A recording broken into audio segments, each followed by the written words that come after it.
Okay, hello, 8th graders. As you hopefully saw in Google Classroom, this is just going to be a day of learning and taking notes. Your homework is to just take careful notes and submit the notes, take a photo of them and turn it in through Google Classroom. So these may take a little while, but that's okay because this is the only thing you have to do today. So what we're going to be getting into is the topic of exponents, and eventually we'll be able to look at some interesting concepts like exponential growth and really look at how the math works behind that. Exponential decay, compound interest in banks, carbon dating, figuring out how old things are. All of those use exponents, but for a little while we're going to just look at the basic mechanics, the algebra, the arithmetic of how you work with exponents. So here are 7 questions that I will work through, and you will take notes on these 7 questions. Tomorrow you'll have a practice sheet that you will work on your own that will look very much like this one. So let me make sure my pencil's working. So just a quick review of exponents. We'll look at problem number 1 first. And this problem says 3 to the third power times 2 to the third power times 3. So the first review here is that remember, exponents mean repeated multiplication. So if we look at 3 to the third power and we write that out in expanded form, that really means 3 times 3 times 3.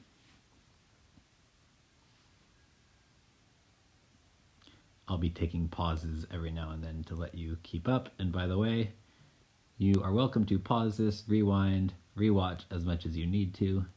I encourage it. Okay, and then now we have the 2 to the third power is 2 times 2 times 2. And then we have one more, 3. So that's just a review of what exponents look like.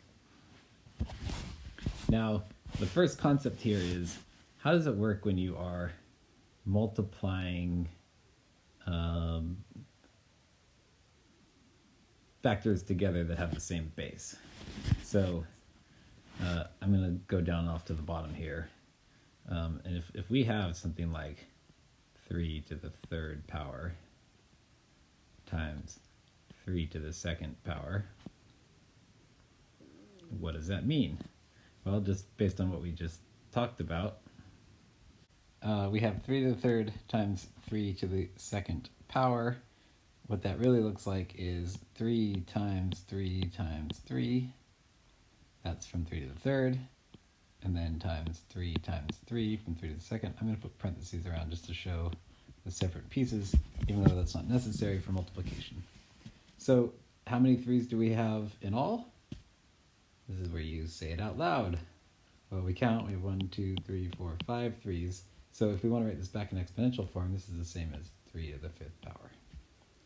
Okay, well, looking back at the original problem, you may notice that you had 3 to the third power times 3 to the second power, and when you wrote that out in expanded form, that meant 5 total 3's.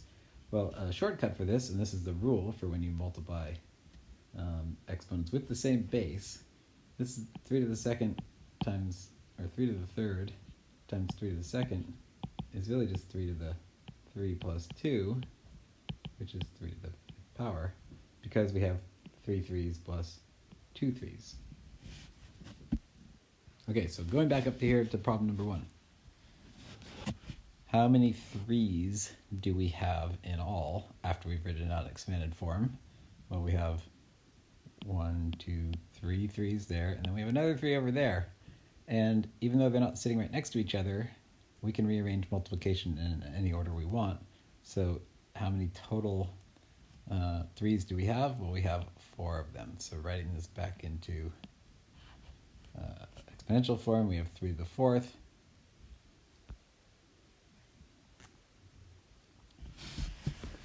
And then how many 2's do we have? Well, we still have 3 of those. There's none that we can combine together, so this is back to 2 to the third power. So this would be written in exponential form, but we've combined the 3 to the third. And by the way, up here this will get confusing sometimes. There's no exponent there. So if we were to add exponents together, we're adding 3 plus, there's no exponent there, but that's really a 1. So 3 to the third times 3 to the first is 3 to the 3 plus 1, which is 3 to the fourth. Okay. Next one we're going to do number 2. I'm going to start going a little bit faster. So here we have x to the 7th and x to the negative 6th and y to the 4th. So first of all, what we learned is this rule of adding exponents only works when you have the same base. So which of these factors have the same base? Well, we have our x to the 7th and our x to the negative 6th.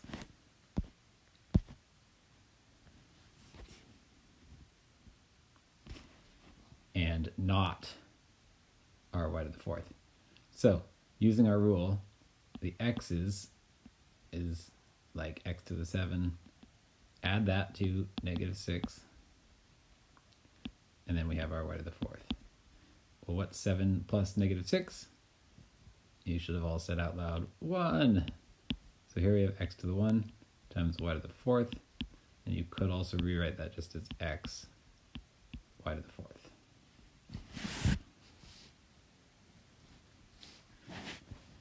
Okay, so that is the rule for multiplying exponents.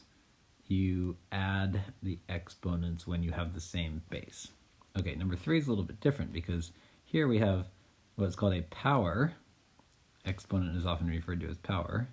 So there's our power, but that whole power is raised to another power.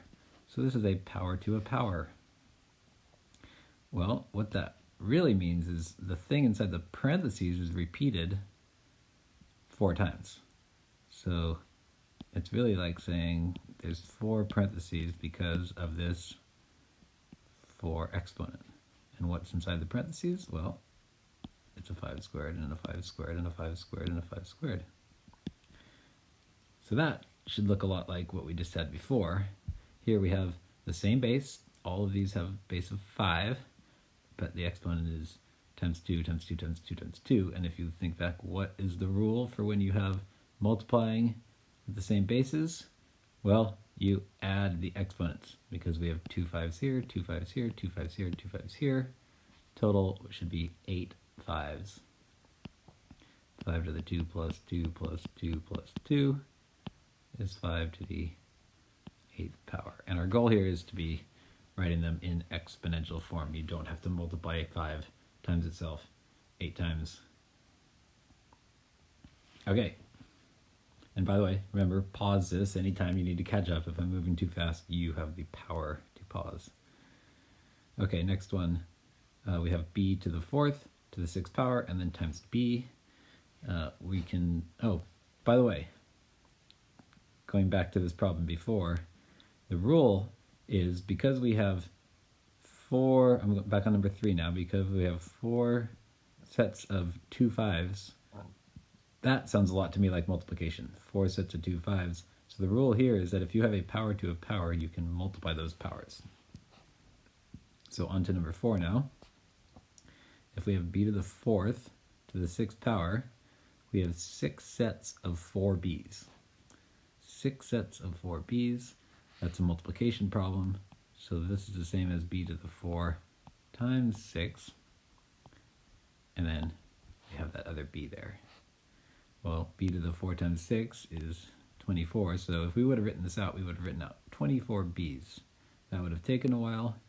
This is a little bit faster. So we have b to the 24th times b.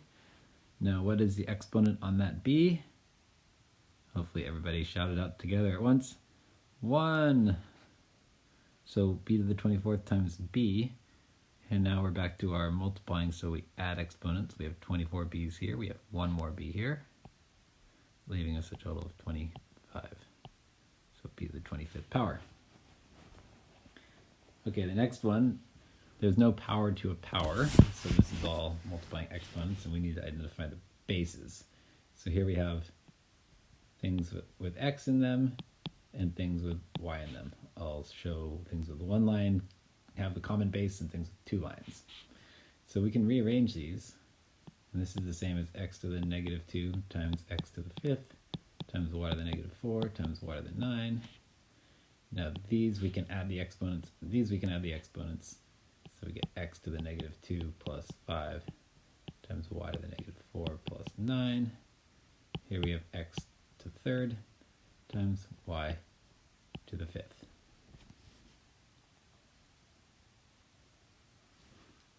Okay, now on to number 6.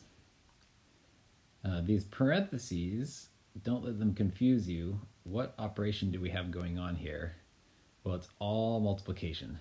So really, the parentheses aren't even necessary. This is the same as 3x squared times 5x to the 5th. You don't have any exponents up here telling you to repeat those parentheses. So now it's just a matter of rearranging to have things that can be combined by multiplication. Well, the 3 and the 5 are numbers, they can multiply. And the x's can combine with the rule we've just learned. So 3 times 5 times x squared times x to the 5th. We know that 3 times 5 is 15. And the rule is if you have 2 x's here and 5 x's here, they add together to give you a total of 7 x's. And our last problem, now we can't just rewrite this as without the parentheses. We're on number 7 now because this set of parentheses, the first one, is repeated 5 times. So we could write this out as r to the 3rd times r to the 3rd times r to the 3rd times r to the 3rd times r to the 3rd 5 times. But if you wrote out r to the 3rd, which is 3 r's, and you did that 5 times, that's just like saying 3 times 5 r's. And then over here we have 3r to the 4th. So that's r to the 15th. And I'm going to rearrange these so that we have r to the 4th times 3. 15 r's and 4 r's. We add those exponents together to get r to the 19th. And that 3 is just hanging out, and we always like to put the number first because it's the coefficient. And that's the answer to that. Okay, so again, your job is to make your notes look basically like mine. You hopefully are understanding as you are writing through these, and if you aren't understanding, go back and review the video again. Thank you for your attention today.